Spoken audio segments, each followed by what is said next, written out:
ټک د سیند په غاړه او باتڼې او ګډاګانې باچا خان روح به تازه شي بیا ښایسته به 400 شي ابدالي او د میرویس خان ارمانونه به پوره شي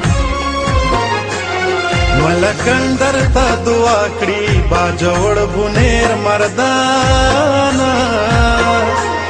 ملکندر ته دعا کړي دیر بونیر او خوږ مردانا